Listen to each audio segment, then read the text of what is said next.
Welcome to this edition of Eye on Nutrition. Last time we spent a lot of the times going through some of the basics of concepts of why we do nutrition research, what validates it, and kind of what makes it scientifically relevant. This time, I want to step away from that, and we're going to stay out of the weeds a little bit, but I do want to talk about some of these more popular components and really what gives them the stability and the popularity to be put in a lot of these formulations and what separates some of the formulations. So, Fraser, you, as well as I know, we make recommendations every day to collegiate teams, to professional teams, to Olympic teams, and just, weekend warriors. A lot of this idea comes from us knowing what's involved in some of these supplements, the key components, and then really kind of how the components are put together.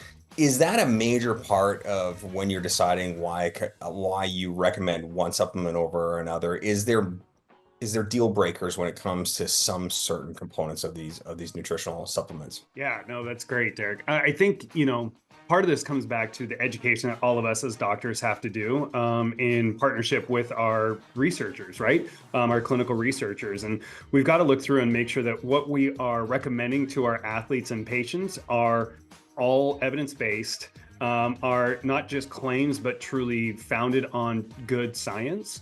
And so for me, a lot of it comes back to the deal breakers are more of if I'm talking with somebody and just asking them like, how do you know that, right? Just an easy question of how do you know that? Or what evidence do you have that helps support it, right? And if they can't give it for their product, or then it starts to become a concern. And then there are other questions, that I know Dr. Stringham and Dr. Nolan and other people have brought up, about shelf stability, the formulation, how is it delivered? And so all of those, I think last time we talked about those vitamins that are in a gummy form, that may be a problem. So I think that a lot of that becomes not so much deal breakers, but definitely red flags that may stop it. And normally they do, let's be honest. But I think no matter what, we're looking back at what is the science that then we can give to our patients. And we may not talk about all the science with our patients, but we have to know that foundationally to make sure that we are doing what's right for our patients and our athletes. All right. Well, really what I do want to do is I want to cover two things that I think some of us struggle to answer as physicians. I think we have the end game understood here, and Dr. Stringham is really going to be important here. Historically, everyone talked about carrots. And carrots being such a great thing, and there's a nutritional value of beta carotene in there, and beta carotene was thought forever to be the eye supplement. What makes vision go? Fraser, I think you can echo this. There's still this concept that carrots increase vision. I want to know why that's really not true, and what aspect kind of is still true. And again, I think this is where Dr. Stringham is going to be really valuable in walking us through the science. Because again, as eye doctors, we don't recommend carrots for increased vision. We recommend a well-balanced diet, lots of fruits and vegetables. But it's this idea, if you pound carrots, are you going to increase your visual performance? And I think we're all kind of on the same page. No, that's right, Derek. I can step in here. Vitamin A deficiency is a thing. Believe it or not, even in the modern day here, in areas like Central and Eastern Sub-Saharan Africa, the rates of vitamin A deficiency, in other words, not enough beta carotene coming in, folks aren't getting enough, if any, vitamin A. The rates there are around 30%, if you can believe that. Nearly 1 out of every 3 people is vitamin A deficient. And so that manifests as night blindness, and then in some cases complete blindness. And it's curable. It's very curable. In fact, you just need a threshold amount of vitamin A, and that will reverse this night blindness. And so it's necessary for vision. To a degree. You don't need, more is not better necessarily. In fact, if you eat a bunch of carrots, 15, 20 carrots every day, you're going to turn orange yourself. The pigment gets deposited in your skin. And so, again, that's relatively harmless, but, don't worry if that's... I think that's what Scotland did. Yeah, maybe so, yeah. Oh, we got some redheads, yeah. Yeah, right. Red hair, too. So anyway, and back to your point on evidence-based medicine. We want scientific evidence for this, and there isn't any visual enhancement evidence for vitamin A.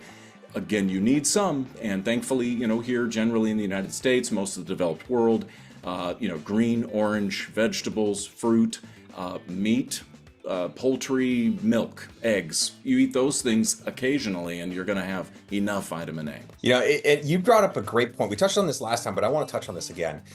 There are nutrients, there are vitamins, which by definition is what a vitamin is, that, we can't have metabolic processes in our body unless we have them to some degree. But there's plenty of them that if you have an excess of them, it doesn't do anything special. And beta carotene, I think, was the big one in that, we knew that people were so beta carotene, vitamin A is in relatively high amounts in carrots. And that's why we talk about this. We knew that if people didn't get vitamin A, like you said, they would go blind.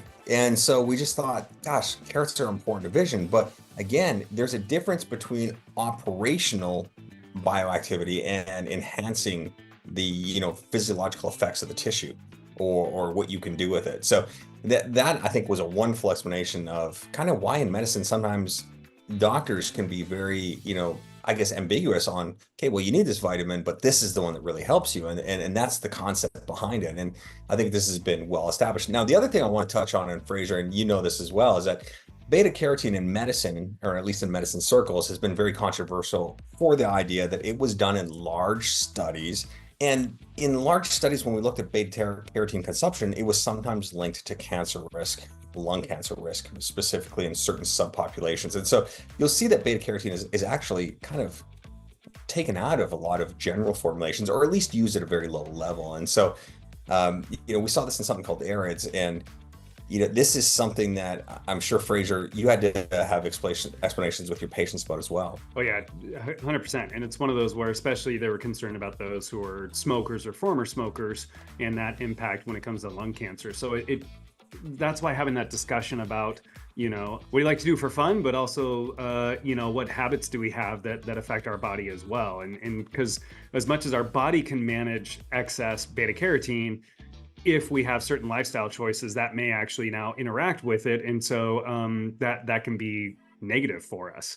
So definitely asking those questions are appropriate for the doctors to do with their patients. Now, this is something that has been hotly debated among all physicians. And I don't care if you're a cardiologist, a radiologist, a gynecologist, an eye doctor, or a PhD. And this is going to be interesting because now we have a PhD here. For the last 25 years, there has been this massive push on research and explosion into omega-3 fatty acids. And I'm not going to get into the weeds here. There is endless data and research here. One of the things that we have noticed, at least in the market trend, is that not only in literature research, but in implementation and new supplements that are coming to the market, they're not nearly as heavy omega-3 based as they were. And it's not to say that that's bad. I'm just saying this dramatic hype that we had in omega-3s, omega-6s, other types of acids. Can you help us understand from, a nuts and bolts aspect, maybe why omega-3 is still important, but why maybe it's lost so much of the hype that it had, Jim? Yeah, no, I appreciate this question. It's very interesting, the history of it. And we, you can go back to basically 1970, and when a lot of the preliminary, basically the seminal research was done, and that was in the Inuit peoples of Greenland. And the minister of medicine there, or whatever, the head, sort of the analog to, our, sort of chief of medicine in the United States. The title escapes me right now, but anyway, Surgeon, there you go, right, the Surgeon General. Thanks, Fraser. Yeah, the celebrity of the month that gets put in that position. Basically, yeah. But anyway, so he had never seen an instance of cardiovascular disease ever in Greenland, and this was despite the fact that they ate tons of animal fat, seal fat. But they were getting a ton of these omega-3 fatty acids, DHA and EPA. And so that really kind of set off this firestorm of research. And then we, look at other populations, for instance, here in the United States, where, generally we don't get any of these omega-3s, very few, and unless you're eating, some oily fish every now and again, or maybe some flaxseed, chia seed, walnuts, getting some of the precursors that get converted a little bit into the blood. These types of populations end up having pretty bad instance of prevalence of heart disease, cardiovascular problems, stroke, etc. And so it started in the cardiovascular world. You look at ancient civilizations, you look at the history of mankind, we're probably supposed to be getting a lot of these nutrients in our bodies. Our bodies can't make them. Japan, Norway, you look at countries like that, generally, much healthier in terms of certainly cardiovascular health, systemic health. Omega-3s are thought to play a big role in there. Now, fast forwarding to more modern times, maybe the last 25 years, we see a lot of benefit, a lot of studies showing benefit in terms of brain health, development, early exposure in breast milk, even infant formulas. It's helping the brain develop, helping the retina develop as well. And so there's a lot of positive to it. I think what has happened more recently is there have been some large studies. I am a scientist, of course, and if you examine some of these studies that have shown, well, less than sort of stellar results that don't show a huge effect, if any, for these omega-3s, the studies aren't necessarily run very well. That's one issue. The other is potentially that the formulation that they're using might not be all that good, and trust me, if you go price shop fish oil, there's 70-80% of it is kind of junk at the store. And so you've got to know your stuff when you're talking about fish oil. You can do it cheap and easy. You're not going to get the benefit. And so, that's a major consideration. And I'm fortunate to know what to look for, the evidence that shows sincere, great benefit for these nutrients if you get them in the right natural form. It's pure, etc. So I think that's probably a reason for a little bit of the drop-off, is that the industry that's putting these supplements out sees the big headlines, fish oil doesn't work or whatever, which is, frankly, it's ridiculous. But you hear that headline, fish oil, and what is fish oil? Well, it can contain all sorts of crap. It can contain saturated fat, oxidized lipids, if it's not prepared properly, if you don't concentrate the DHA and EPA, the omega-3s. And, I'm here to kind of sound a warning, siren that, if you go to the store, just know that, 70-80% of these supplements aren't great. And so, proceed with caution. So I think that's kind of what's led to the last, maybe, downturn in the last few years of emphasis on DHA and EPA. I'm here to say, unequivocally, they are great for you if you get them in the right form. The body doesn't make them. They're conditionally essential. So, you don't necessarily develop disease if you don't consume them. Long term, there are major consequences. I think that's great, Jim, because I think quality is such an important piece.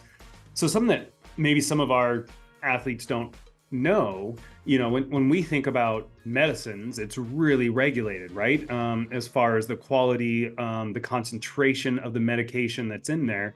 Why isn't that the same with fish oil or supplements? Yeah, it's interesting. I mean, it's a great point, because the FDA regulates drugs, and it very stringent regulations on drugs and drug development. With nutritional supplements, they aren't regulated, and that's seemingly a little crazy, and I think, I work in industry for a nutritional supplement company, and I say bring it on. I think it would be great for everybody, of course, and it speaks to the importance of the doctor, your recommendation, your knowledge of how these supplements are made, how they're refined, and the quality aspect, bioavailability, all of these parameters that you're familiar with, and so you hope to develop a bond of trust with your patients, and they come to you and say, what should I be taking? And obviously you can get them the good high quality supplements, but the general consumer is who I'm worried about, and of course you go to the store and you see grandma and grandpa, price shopping supplements, and there are 14 fish oils there. Of course they're going to pick probably the cheapest one, and without knowledge of what high quality is. And so you got to rely on things like third-party testing. if a company, and if they do it, it costs extra money. They'll advertise it on the bottle. They third-party tested, and that means that you send your supplements off to another lab, a third party, hands off, and they test it and say, yeah, here's what we got. What's on the label is in the bottle. It's stable over time. It's clean. It's clear of, in this case, maybe saturated fats, that kind of thing. And so you can kind of trust it that way. Well, one of the things that I do want to say is, we keep this as non-product specific as we can. But I can tell you, when it comes to a lot of the collegiate teams, a lot of professional teams that we're currently recommending vision-based supplements, kind of like the Vision Edge Pro, this is a pivotal factor around why we use these. Now, we're going to go into why the nutritional components, because there are, when trainers ask me, they say, listen, okay, well, this has the same ingredients. And, really what it allows us to do is, and the reason why I brought up omega-3s, and I think this is important, is omega-3s can be packaged biologically active. And within hours, they can start to become non-biologically active once they are shipped away from even where they're packaged. So even with the best intent, if someone was sending off these oils, again, there's oxidative processes, there's chemical reactions that will happen right away. And this is what we really try to guard against. And ultimately, it's very difficult to keep this thing stable. I always tell people that, you get what you pay for when it comes to supplements, unfortunately. And the second thing that's critically important is that if you think about any biologically active vitamin, any supplement, anything like this, you have to think about it like food. If it's not going through extraordinary measures to stabilize it, it is like raw food. So we all know that American Heart Association, American Diabetes Association has recommended that we eat salmon and not necessarily overindulge in omega-3 supplementation simply because it's so unregulated. Yeah. So the interesting thing is, you got to think about it. If you're just going to buy cheap omega-3s, it has a shelf life of that salmon you're pulling out of the ocean. How long are you going to wait on that before you eat it, kind of idea? And that's really the concept behind this. So I think that's critically important. And the last thing is, when it comes to how you kind of view some of these things, the omega-3s, and I'm glad you touched on this, I think are the most notorious for us having endless retrospective dietary data to know that without a doubt, these are, there's no one on earth that could argue this, the benefits to the human system. The problem is, like you said, it's the wild, wild west when it comes to how you package and eat and who uses these and how these are available. And it's really killed the perception of the concept, in my opinion. Yeah, I totally agree. It's unfortunate. It's a huge point. I'm really glad we're discussing it here because, quality matters in a huge way with supplements. And, when it comes down to it, you can do the smell test, the eyeball test. You can look at the supplement and, if it's clarity, if it's clear, that's the first step. Okay, that looks pretty good. And, of course, with fish oil, you get fish burps.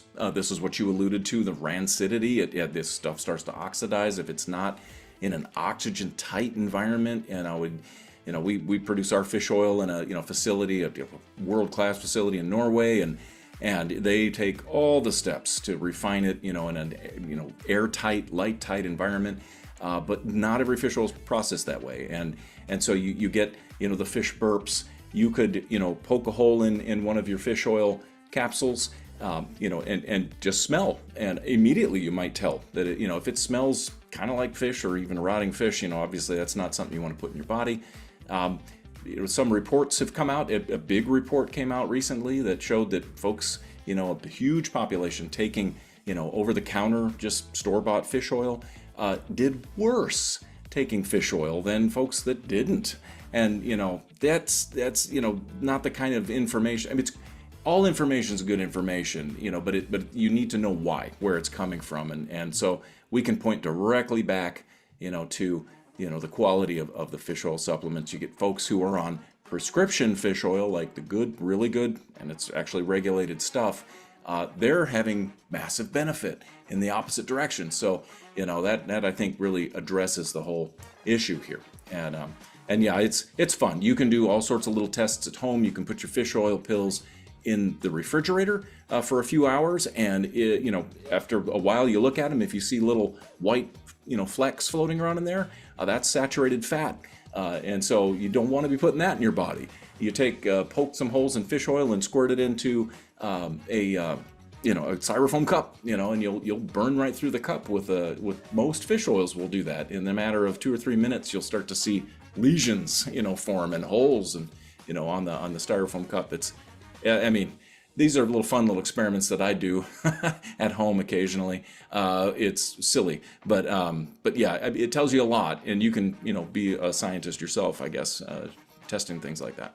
So you brought up, and I think this is important for the doctors to know too, the third-party certification. And so, things like supplement certified is one that I'm looking at. And then also for our athletes, there are certain ones that they're interested in. So when we talk with trainers, they go, that's great, you're recommending that, but we also have to make sure we meet certain standards when it comes to performance. So things like NSF sport. And so do you want to talk a little bit about those at all, Jim, or? Sure, absolutely. Yeah, any supplement, certainly in the athletics world, worth its, weight, is definitely going to be run through, NSF, Inform Sport, and then, additionally third-party testing like supplement certified is wonderful to get specific nutrients tested like carotenoids or omega-3s, that kind of thing. But yeah, if you're an Olympic athlete, you need to know that it's, cleared for Olympic competition, because, God forbid, you've worked your whole life and then all of a sudden you find out, well, this is considered some kind of performance enhancing drug or something, or nutrient. That's what happened to Ben Johnson. So we all got that on. Not exactly, Derek. But yeah, no, concept. No. Americans have a different view of this. Canadians know. Yes, no, it's just steroids, nutrients, whatever. Well, anyway, I don't know the difference. I know. You put both in your body. It's similar. Yeah, they're right? both in maple syrup, so that's. Yeah, right. So anyhow, yeah, these are important aspects, and again, it costs money.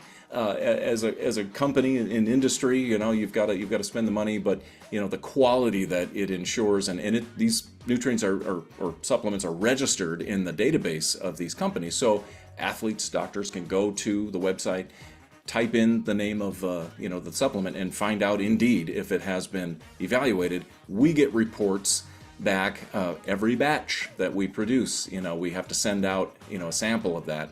It gets tested. We get a report back. That report can be accessed on the website. It's a cool system. It's really cool. So there's a lot of information out there, and you can ensure that you're getting what you want, and it's safe. Now, just an insider look, Fraser, you can attest to this. For professional teams, we're often asked, are these things being done? Because they usually have a head of sports medicine. They have someone that kind of knows to ask these questions when we give our recommendation. For collegiate teams, it's actually required. So when we're working with collegiate teams, they know, the trainers know that it has to be third-party tested, it has to be NSF. So, there are regulations for certain groups. And again, for collegiate, that's for community college all the way up to the, the University of Texas that I work with. So these are things that, we provide before we, ever go anywhere, and that's required in college sports. It's not required in professional sports, but certainly these people are at a level, obviously with the money involved, that they're going to ask these questions. So those are things, especially if you're an athlete, that you should be well aware of, and you can ask someone in your program if that's the case. Also, don't be going and taking something because you saw a TikTok video or you saw a cool YouTube video or something like that. That really is where we get a lot of kids getting in trouble, to be honest with you, especially if you're ordering something from overseas that sounds pretty good. This kind of stuff is something that you absolutely want to stay away from. We have enough science. We have robust data here. There are no shortcuts. There's no cheat codes. I promise you. And like I said, anything that's validated is out there in literature, and there are people that know about it and can inform you. Fraser, let's move on right now. I want to talk about eye-specific stuff. For instance, when we get kind of inundated by patients, or when we get inundated by other doctors, especially other doctors or performance personnel, they always want to know about a couple ingredients in eye formulations. And there's really just a couple that are, we spend our time talking about because they're really germane to what we do, and they're the highest concentration is where we are. But tell me one of them that you get asked about all the time that we want to take a deeper dive into, specifically because it affects performance enhancement with athletes and vision. Yeah, I think the first one we probably hear a lot about, because you also see it in commercials, at least it mentioned, is lutein, right? Yeah. So Jim, you know way more than we do about this, just with a lot of your research. So tell us a little bit about, lutein, where the source is, what have studies shown, its benefits, what are the eye benefits, anything like that. Yeah, no, I appreciate it. And this is, it's sort of in my wheelhouse. I've been studying, lutein as one of these special nutrients since the late 1990s. And so the research goes back. We were emphasizing the science, evidence-based, practice of medicine. The science is there for certainly for lutein. And so what lutein is it's a plant pigment. It's called a carotenoid. And it's found in leafy green vegetables primarily, colored fruits and vegetables, and it's sort of a fascinating, really thing to think about that, plants use lutein for protection against oxidative stress that's generated by sunlight, and they also use it to enhance their performance. So, in other words, like take spinach for example, dark leafy green. It's absorbing a ton of sunlight because it's dark colored. You know that if anything that's like a black shirt or a black car or something out in the sunlight, it's hot to the touch. That's absorbing a lot of sun. So that's a good thing for photosynthesis, for growth for the plant, but it can potentially kill the plant because it's too intense, right? And so lutein actually absorbs some of that sunlight, manages it, enhances the, this photo cycle that it goes through, photosynthesis, and it protects it. And so the human eye, our photo detecting apparatus, has co-opted this nutrient from plants that we eat, some of us eat anyway, and uses it for the same reason. Protects the retina and enhances the performance of vision. And it's always been so fascinating to me. And of course, we've learned this along the way through a couple decades of research now. So lutein, it's a yellowish, yellow-orange colored pigment. It's kind of masked under the green pigment of chlorophyll in leaves, but it's indeed yellow-orange. And it is found systemically in the body. If you eat a lot of leafy greens or you supplement with lutein, you can measure it in the blood. We do this in studies commonly where we supplement folks, placebo versus the lutein supplement. You don't see anything happen in placebo. You see this ramping up of lutein in the blood. You are able to measure it accumulate in the eye, and that's another really special feature of this nutrient, is that it accumulates. It gets deposited directly in the retina, the back of the eye, where we are training our vision, exactly where you're looking, that central area called the fovea. So when you look right at something, you're training that image right on the fovea. That's where lutein goes, and it accumulates to very, very high levels potentially. If you consume a lot consistently over time, it's the highest concentration of any nutrient in any tissue of the human body. Think about that. I mean, that's crazy, right? That's lutein, and its close cousin zeaxanthin. We'll probably talk a little bit about him as well here shortly, but yeah, so you're talking about biological specificity, and that came to light back in the 1980s. Like, wow, what is this stuff that's turning the back of the eye yellow? It's a nutrient that we take into our bodies. The body doesn't make it, but it must be super important. And as it turns out, it's incredibly important. It protects the retina, reduces the risk for developing age-related disease like macular degeneration. And in the interim, when you're younger, it significantly enhances visual performance. And so we see interest, and I've worked with high-level military personnel, athletes, like you guys do, and you see enhancements there, and it's really cool. And again, the interesting thing here is there's so many different aspects to it. That from a scientific aspect, that was really interesting. From a doctor aspect of it, that area that you talked about, the fovea, where all your central processing is, that's your high definition area for vision. And it undergoes such metabolic rate. It's one of the highest metabolic rates, if not the highest metabolic rate in the entire human body. So it's producing so much waste product at such a high level that the lutein not only protects it from the sun, but the lutein actually helps it control the free radicals that are being formed. And so basically, when any biological process in the body happens, there's garbage that's produced. And that's just a product of how we metabolize. Well, when it comes to the retina, this tiny little area that has such a high metabolic rate and is producing so much garbage or free radicals, we need some aspect of it from a medical standpoint to help control the inflammation cascade, to help clean some of this stuff up, to help do this. And lutein was the first one found because when scientists were cutting up retinas and looking at them back in the day, you're exactly right. They were finding this yellow pigment. They're like, what the heck is this yellow stuff that's all back here? And then researchers like yourself were able to kind of elude this and see where it's coming from and what it's doing. But I want to talk more specifically now about this concept that I think everyone has bought this idea. We have robust data showing that the amount of lutein that you deposit in your macula protects you from a lot of age-related disease. Significantly can enhance performance in young people, which again, this is different from what we talked about with beta carotene, which once you get enough, that's done. That's it. You get no benefit from having more. You can even have problems when you have more. Lutein seems to be a whole different animal in that not only do you need a threshold amount for biological activity, but then you add more and you have protective benefits. Then you add more and you maybe have anti-inflammatory benefits. And one of the really things that I think is interesting from a medical standpoint, from a physician standpoint, like me and Fraser look at it, is we always ask, okay, what is the toxicity of using too much of this drug, number one? And then number two, does it have a benefit anywhere else in the body? Because consistently, we are constantly talking about lutein in the eye. Can you talk about what it's doing biologically for the rest of the body as well? Yeah, absolutely. And this is another curious aspect of lutein, for example. These carotenoids, there are three actually that are found in the fovea: lutein, zeaxanthin, and mesozeaxanthin. But we can talk about lutein as applying to all three.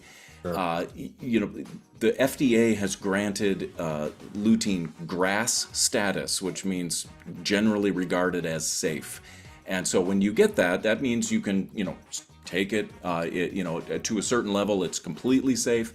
And the level that they've kind of assigned to it is 400 milligrams per kilogram of body weight per day is totally safe. Now, that's an insane level. I mean, that's like, I don't know, 500 bowls of spinach a day if you were to eat. Right, exactly. In other words, you can't really, it doesn't go toxic. I mean, you can't overdose on lutein. So that's a pretty amazing thing. Typically you think, well, this is a lipid-soluble nutrient and you might have problems with the liver. No, it's amazing what the body can do. And that's partly because it concentrates, it goes to different areas of the body, not just the eye. So stepping back here, you consume, say, some spinach or a lutein supplement. Obviously, you're absorbing it, hopefully, into your system. It's working systemically to quench free radicals, like you talked about. Quenches free radicals. A lot of people don't know that oxidative stress, free radicals, lead to inflammation. They can switch on the immune system and it goes inflammatory, and that's not a good thing at all. So they can reduce inflammation systemically. One of the key targets is the retina. We mentioned that, the fovea in the eye, and so they accumulate in there. The brain loves lutein. You find it in really key areas like, frontal cortex, executive function, decision making, accessing memories. The hippocampus, which a lot of people may be aware, it's the gateway to long-term memory. Any area of the brain that has high metabolic rate, like you talked about earlier, Derek, where you're demanding a lot of oxygen coming to the tissue, just like the retina, the body wants to put lutein there. Skin. Lutein goes into the skin. It's a major carotenoid in the skin. And why? Because the skin needs protection against sunlight, just like plants, against oxidative stress and inflammation. And so people with higher levels of lutein coming in have much healthier skin, healthier eyes, brain, cardiovascular tissue. We know now about the ability of lutein to reduce oxidative LDL, which is the sort of bad cholesterol, and that's a marker for heart disease. If you can reduce that in your system, of course you're having benefits that way too. So there's lots and lots of benefits, and as a scientist, I've kind of looked at it this way, going from system to target tissue for a long time. But I think a lot of folks, including a lot of doctors, have said, oh, well, you eat some lutein and it goes right into your fovea in the eye, and that's it. No. It has effects all over the body, and the cognitive piece is super cool. And one real quick, note on this oxidation inflammation sort of feedback loop. When a tissue is inflamed, and let's talk about the retina. When you get even a little bit of inflammation in the retina, the body slows down its process. It doesn't run it into the ground. It doesn't want to kill the retina or the brain for that matter. So it slows things down. And so think about that. If you have oxidative stress in the retina, you have some inflammation, your visual processing speed is going to be depressed. Significantly decreased. Even in a healthy, super, in shape, fit athlete, if there's some inflammation in there because you lack carotenoids, you lack lutein in the retina, you're going to have slower visual processing. And I've shown that, I've demonstrated that in pro athletes, and it's kind of amazing.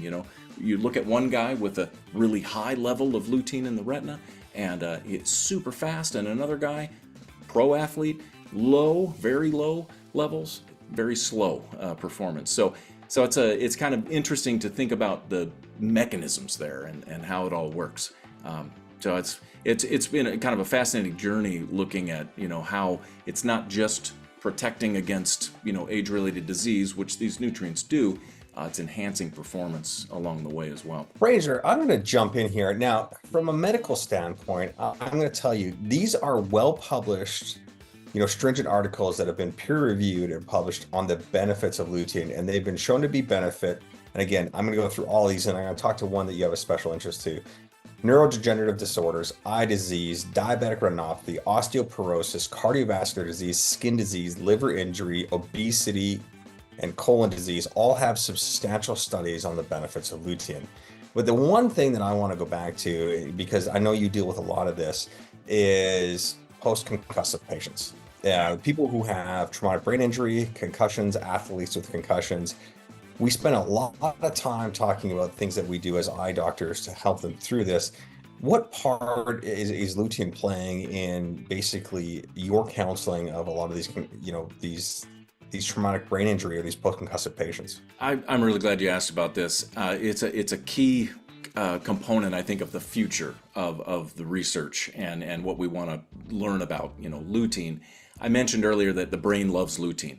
It gets deposited, it accumulates in the brain just like it does in the retina. All right, not maybe quite to the degree, the intense concentration, but it definitely accumulates in there. And people with higher levels in the eye have higher levels in the brain.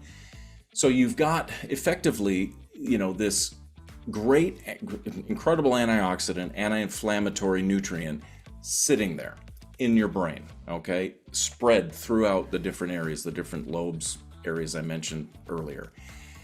These areas are often affected in a concussion, even a subconcussive impact.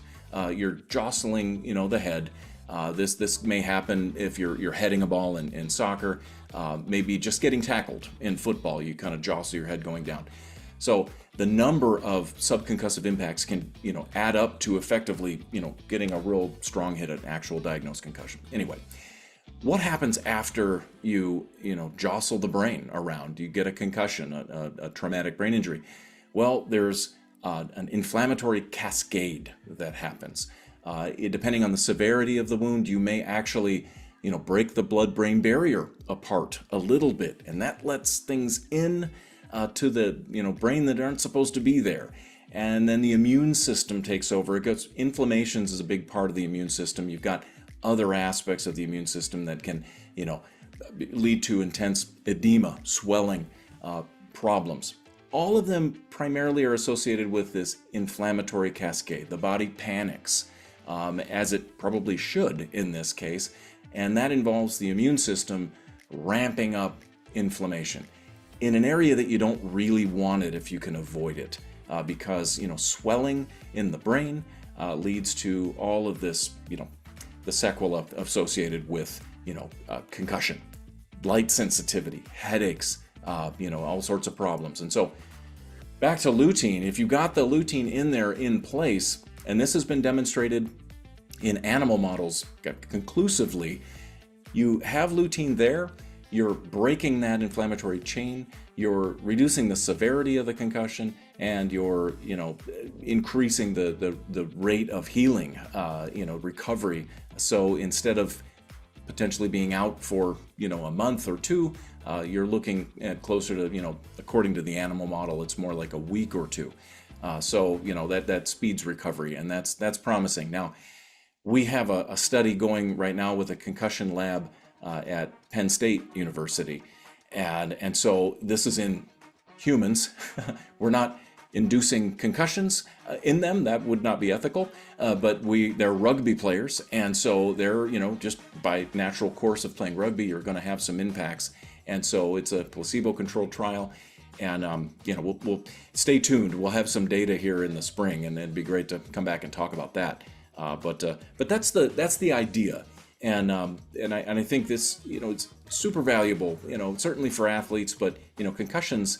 I was at a Neuro-Optometric Rehabilitation Association meeting in Florida about 10 days ago, and these are optometrists with a focus and they manage TBI, concussion, and it's a big deal. Car accidents, all sorts of things can go wrong, and so and I worked with the Air Force for 5 years, and certainly the military has issues with TBI, concussion, and so it could help a lot of folks. I think this nutrition to know about how this can help. We're excited to see how the study comes out. Fraser, are you using it clinically? Post concussion or in general? Yeah. Post-concussion, as a clinician, yeah, we see the science, but seeing the science is one thing, and actually using it in clinical practice is different. Are you actually at the point now where you're using supplementation, specifically lutein, in some of your post-concussion patients? Yeah, I think where I've gone is I've started, and the way I probably approached it is through contrast sensitivity testing initially, and because our athletes aren't assessed that often by their own providers, eye care providers. So often I'm checking that anyway and trying to help them. Most of them we find are, maybe 20% contrast sensitivity, out there, which they can get so much better than that. And so that's a way to get through that, or to that, when it's post-concussion, is assessing contrast and going, hey, as we're recovering, let's look at this. We know that it helps, with eye-hand reaction time, I should say, short-term memory loss, glare recovery, contrast sensitivity. So those are the four main things I kind of look at.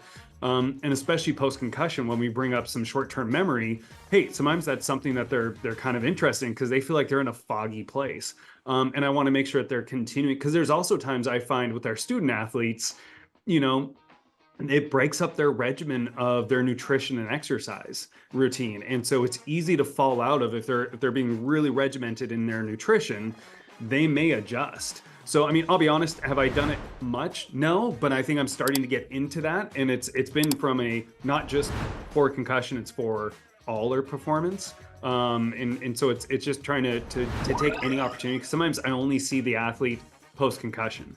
Sure. I don't see them, during, before, after seasons going on. Yeah, I can tell you that, as far as what we're doing for a lot of our post-concussion patients, I would say lutein zeaxanthin is kind of one of these ones that, and we'll touch zeaxanthin next. Lutein zeaxanthin is kind of one that we were waiting for a bolus of data to come out, but I can tell you there's so much preclinical data, as well as prospective randomized data now available, that things in post-concussion treatments that sometimes were debatable but have been debatable with repeated bench studies showing a benefit, like lutein, creatine, these kind of things for our post-concussion patients, or even routine use before concussion to prevent concussion.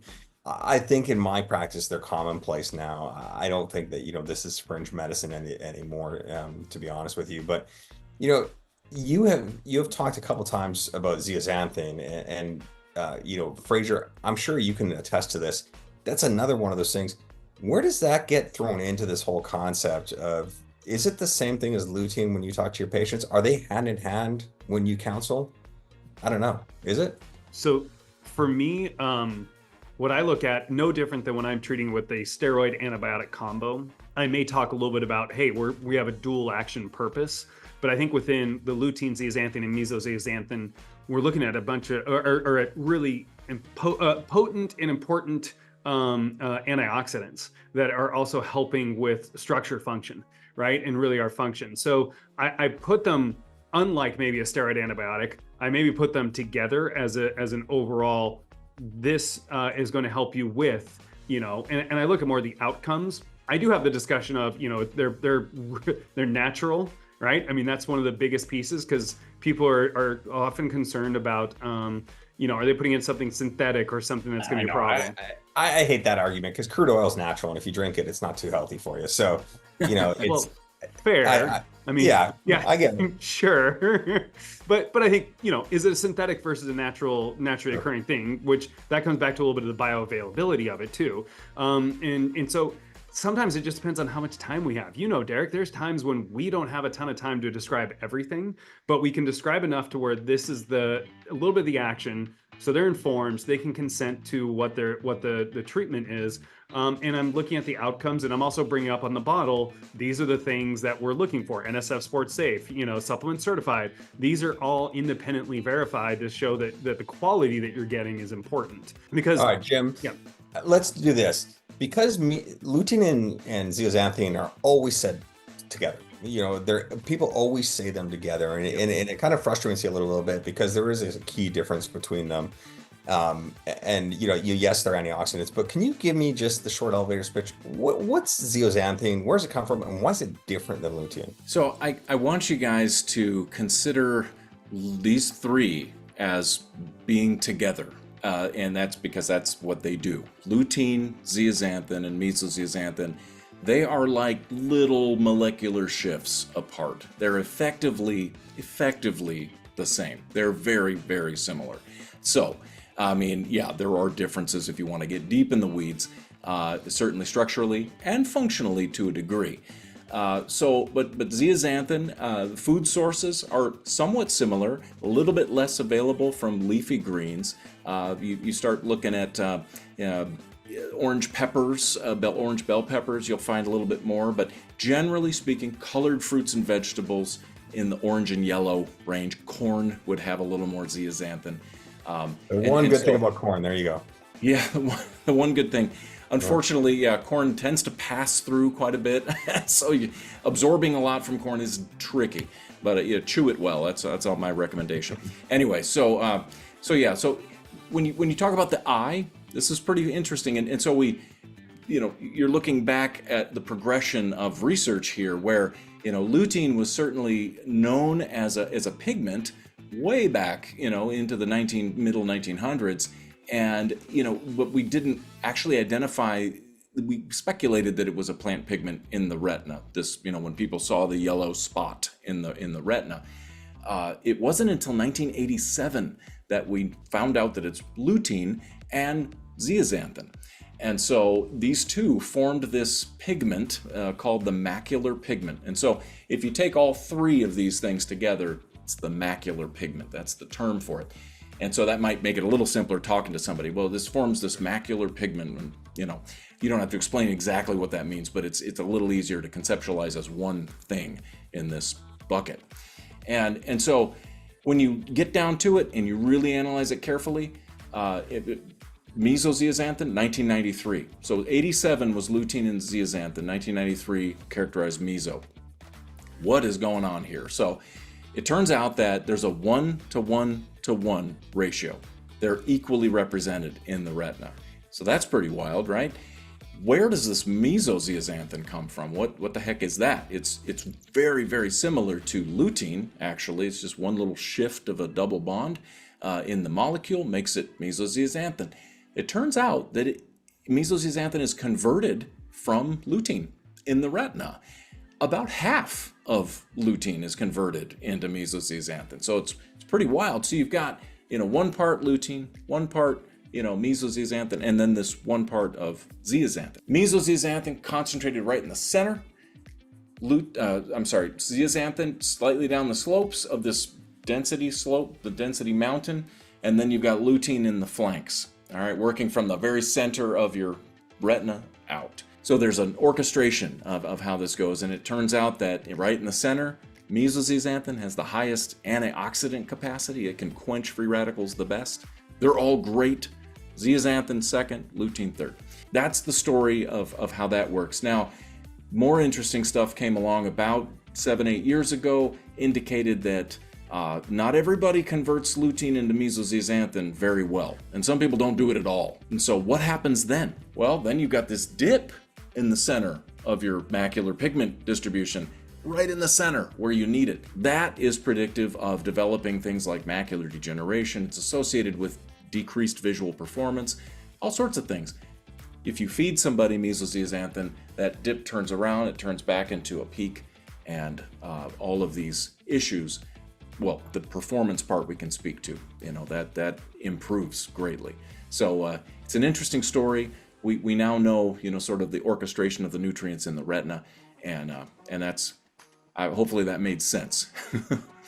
Well, it absolutely did. And Fraser, here's what's crazy about these things, and this is why I think we need to separate these a little bit, is when we talk about specifically lutein or zeaxanthin or mesozeaxanthin, Fraser, you know that there is a link between lutein levels in certain types of vision performance and mesoxanthin levels and other things that are involved in vision. So they're actually somewhat compartmental as far as they're important for everything. But the people who are deficient in the meso can be deficient in a certain type or aspect of vision, whereas the people that are deficient in all of the lutein may be somewhat deficient in another type. And so these are interesting things that when you get into the really elite levels of looking at how the vision performs, and we're looking at hitting 100-mile-an-hour fastball versus identifying a peripheral threat or dynamic versus static vision type stuff.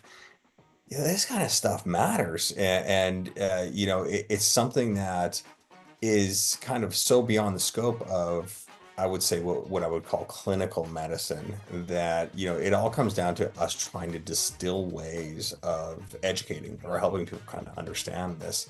And the interesting thing you pointed out, Jim, is that you kind of know that in some people the lutein's enough, right? In some people, but it's trying to cover or create some concept of how do we cover the majority of people with recommendations, with food recommendations, with supplements that we're going to kind of just blindly, because we're not going to do genetic studies on people. That's just we're not at that point yet.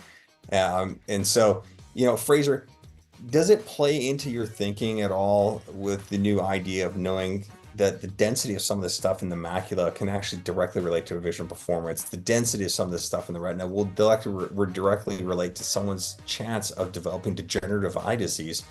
And even now, the ability to measure it in someone's skin can really tell you what their absorption of these carotenoids are. Yeah, I mean, I think we're at the beginning of some of the understanding, right? Everything from because, like you said, we're not running genetic tests, we're not doing this, but we are doing, like, we ran the life meter to figure out through skin carotenoids, which are going to tell us the increase, or there's a correlation between what's in your skin and what's in the eyes. And while we're looking at these collegiate athletes, this past fall, we utilized it, and it was shocking, to be quite honest. In the range, really. So, right, the range of where people are at. What was interesting to me was my questions to them after I saw them, whether it was a really high one or really low one, is, hey, how's your diet? Right? And it was fascinating, those that were really high, the amount that said, oh yeah, my parents made sure that I ate a good, well-balanced diet, a lot of fruit, a lot of vegetables. Some of them came from households that are vegetarian. I mean, all these things. And you're like, there was such a big correlation. And then for those who are really low, hey, what's your diet like? And they just kind of laugh, right? Because they don't want to talk about it. And then we talk to them about, well, we know that can affect performance. And they're thinking about it more of just, how do I feel while I'm on the court or on the field? Whereas I'm saying, no, it's going to help your, it could impact your vision performance, your eye-hand reaction time. And you see their eyes widen. And they're like, oh, shoot, it's not just about how good I feel. It actually truly impacts.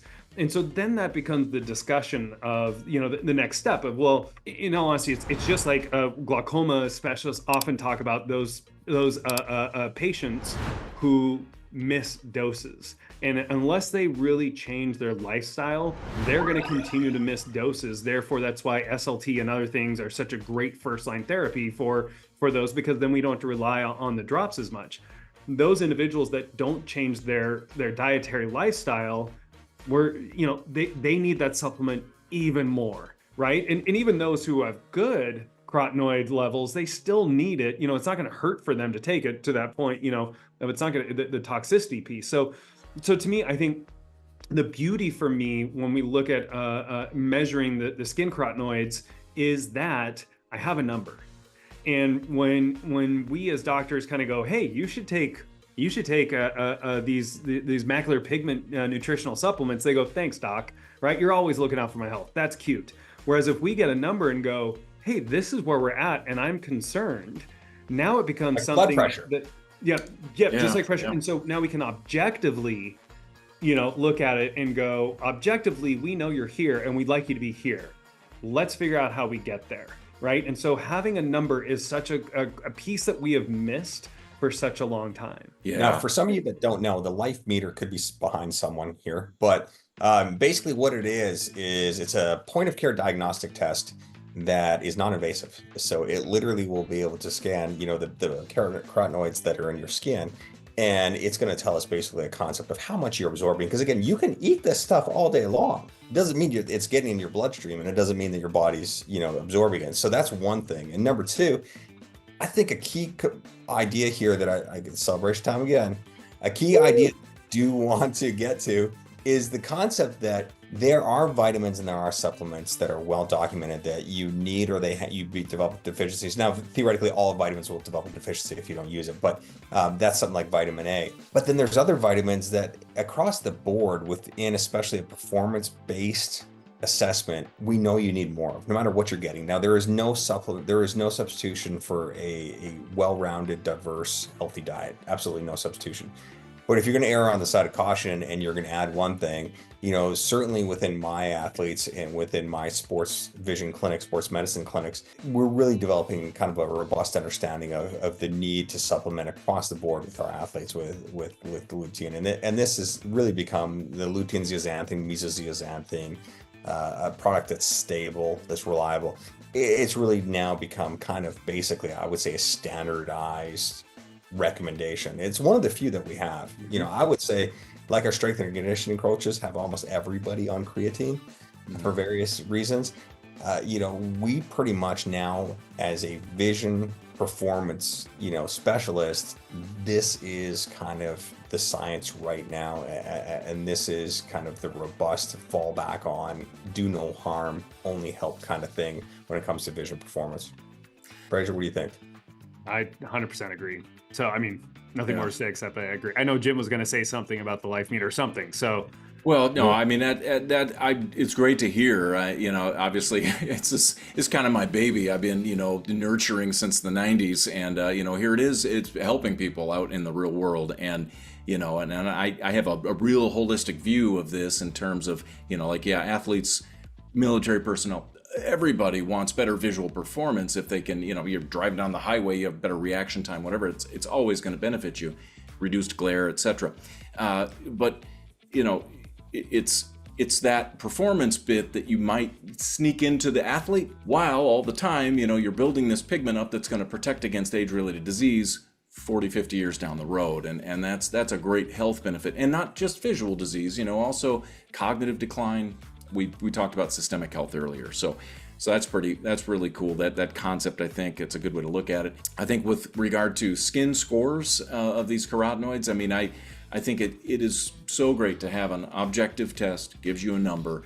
It's like, intraocular pressure, it's like blood pressure, you have a number, and A1C, folks know these numbers, and so you say, what was I last time? But my score was, 220, and I've been supplementing now, or I changed my diet or whatever, and now I'm 450. It's an amazing jump, and that's real. That happens, and I if I had my druthers, my dream is to sort of work with football teams, impact athletes, high school football teams, and say, do a life meter assessment at the beginning of the season, before practice, and to have a goal number to give you protection. And it's good for obviously your visual performance, cognitive performance, but you've got inflammatory protection. We talked about the TBI thing, even the subconcussive knocks.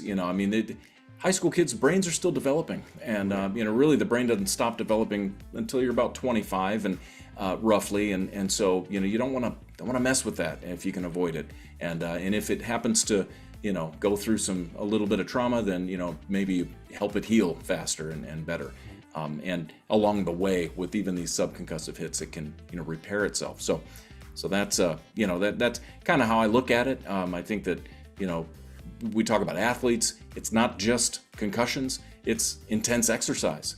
That's pro-inflammatory. That's a systemic pro-inflammation.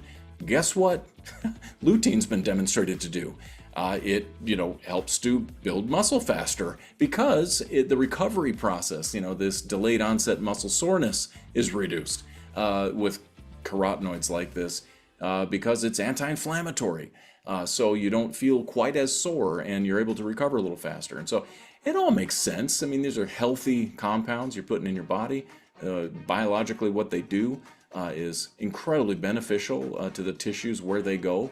And so we're just sort of, characterizing all of this in science, which is really the first step in terms of getting it to into a physician's hands like you guys, and then ultimately into the patient or the athlete in this case. Similar to, that's great, Jim. Thank you. Similar to when we're talking about omega-3s and quality, is that, does the source matter? Does how they're processed, how it's processed matter? Does quality matter, or is lutein, zeaxanthin, mesozeaxanthin, they're all the same? Yeah, no, I'm glad you asked that, Fraser. It does, of course it matters. You talk about, like most, look at vitamin E. Most vitamin E available on the market is DL alpha tocopherol. If you look on the bottle, you'll see that terminology, DL. And it's a real subtle thing. That's synthetic. And that's only 1/8 as effective as the natural form, which is ridiculously D alpha tocopherol. The only thing missing is the L. And I always tell people the L is for loser, and so it's to avoid the L. Anyway, you want a natural source, and in terms of carotenoids, you're talking about marigold flowers. They are rich in the lutein and zeaxanthin. You can derive through just a simple heat reaction, you can derive mesozeaxanthin, and you cultivate these flowers. For us, we get ours from Mexico, the massive, lots of acres of marigolds down there. They love the sun. We talked about how the sun impacts plants and how they upregulate all these really nice nutrients for us if we eat them. You refine, extract, refine, and then gotta keep these guys really stable, light, tight. The process is, it's pretty staggering. I've been to the sort of factory and seen it, happen, and the steps, to prevent the carotenoids themselves from oxidizing is pretty amazing. But yes, and then after all of that's done, you pack it into a little, sort of oil suspension capsule, which enhances the bioavailability for us, gets it into our systems better. A light, tight little capsule. And then, of course, you send it off third-party testing to make sure that what you did and all your measurements were right, and produces this ratio of the carotenoids in your supplement. So yeah, quality matters. It's hard. It's not a job I want to do, actually, but I'm glad somebody's doing it because it's there, and it's pretty cool to see the spec sheets come out, and it's like, wow, we're within 2%. Of what's on the bottle. It's really cool. Now, to give you all some reference, and I think we're going to end up here soon, but I want to tie thing that you said that's not trivial. This whole light tight thing is actually incredibly cumbersome. It's extremely expensive, and it plays across everything we do in life. For instance, basically all the supplements, all the medicine, UV is damaging to all of it. All right, so all the good medicines, all the really expensive medicines, they're always in opaque bottles. You don't want to keep it in a light source. and oxygen will also cause an oxidative reaction. So these capsules are made in a specific way to stop oxygen from getting to the center of the capsule. That's really where all this science goes. So if you see medicine sitting out in like big clear jars, like gummies and stuff like this, again, that's why we don't like that. But think about all the other things. The difference between, beer comes in dark bottles to avoid this oxidative reaction from light, or this light-based reaction. If you put beer in a clear bottle, it turns into Corona, which is basically historically ruined beer. It's skunky beer, and that's what Corona makes that's what gives it its unique flavor, is this reaction you're trying to stop in traditional beers. Yeah, and yes, it's a flavor difference, but that's how it works. It works with a lot of other things like perfumes and colognes. You'll see those all come in these kind of dark bottles, and it's because light will break down the oils and it'll cause reactions. So, it's not trivial what they do when they're making a lot of these supplements, and why they have such, hard capsules or robust capsules that really have to be oxygen tight to protect what's inside. And the different formulations is what they'll coat these things in order that your stomach has to break it down and get the bioactivity going in these drugs, and so that they can't get ruined. So even temperature controls can be important as well. So, I love the conversation that we had along the entire lines here. And, the one thing that I think that you gave that could be a pearl to everybody is that, you really have to treat these things like a nutrition, like food. You have to, you would never let food sit on the sun.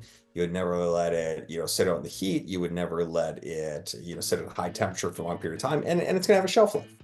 And so these are all things that are important when it comes to this kind of stuff. And that's absolutely awesome. Fraser, we're going to wrap it up here. Any final comments on what we talked about tonight? I do have two quick questions we'll just make it one quick question. If I drink yellow spot whiskey, will that help the yellow spot in the eye? Absolutely, of course. And you'll be able to tell right after you probably about a half an hour after you drink a bottle of it, you might see some yellow spots. Yeah, perfect. You'll see stuff you've never seen before. Yeah, exactly, right.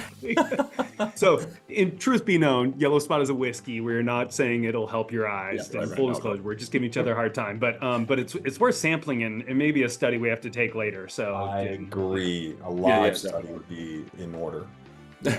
And then Arsenal or Tottenham. Oh wow. Okay, so I'm gonna go Arsenal. Yeah. Good man. I don't like community league soccer, so I'm not going to talk about those. Oh wow! Ouch. Yeah. Okay. We'll just talk about Premiership winning or Champions League winning teams like the Celtic. Yeah. Well, you're associated with you're associated with the University of Texas. They're number one in the nation right now, college football. Yeah. So I'm not going to argue with that. We have the highest. We like to say we support our athletes financially to whatever ends they can absorb and to help us out. So that good old NIL, yeah. But yeah, there's NIL now. Oh, sure. Right. Let's say that too. Then. That too. Yeah. It's a new world. Yeah. Exactly. All right, fellas. I really appreciate your time on this. Thank you so much. And like I said, for all you guys watching, there is going to be a lot more science coming down the road when we talk about other aspects of nutrition and vision. But for this, again, really important stuff on the nuts and bolts of stuff. And if you're a clinician or if you're a trainer, hope we've given you guys some stuff to think about and something to talk about with your local providers.